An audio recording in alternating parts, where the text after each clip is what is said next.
I remember the first time I heard about the boy named Lima. In our Massai village, the sun rose over the endless plains and the cattle roamed free. The sky was vast and the world seemed so full of life, yet Lima was invisible to all of us. You see, in our land, only those who perform acts of bravery are seen by others. To be seen is not simply to be looked at, it is to be recognized, to be honored. And Lima, though he walked among us, was born invisible.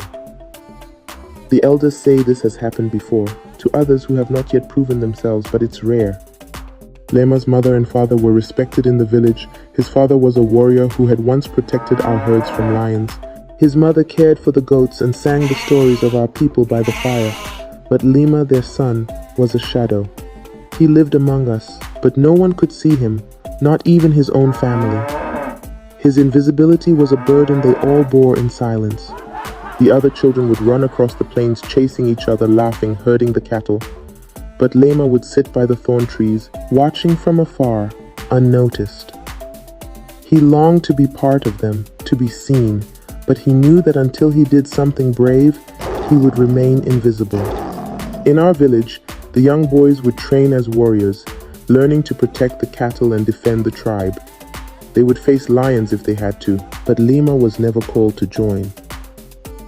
No one saw him.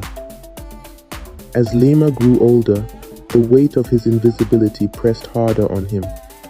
Every night, as the fire burned bright, and the elders told tales of great Maasai warriors, Lima would listen, hoping that one day he too would have a story worth telling. One early morning, as the sky turned soft with the first light of dawn, Lima wandered out beyond the village, toward the hills where the cattle grazed. The land was quiet and the air cool. He liked it this way. The silence made him feel as if he belonged somewhere. But then, through the quiet, he heard it, a faint cry. It was distant, yet unmistakable, a call for help. Without hesitation, Lima sprinted toward the sound, his heart pounding. The cry grew louder, and as he reached the river, he saw it, a young herder boy, not much younger than Lima himself, clinging to a branch in the fast-moving water. The boy was one of the village children, but he hadn't seen Lima before, no one had. The river's current was strong, and Lima knew there was no time to wait for help. His body moved before his mind could catch up.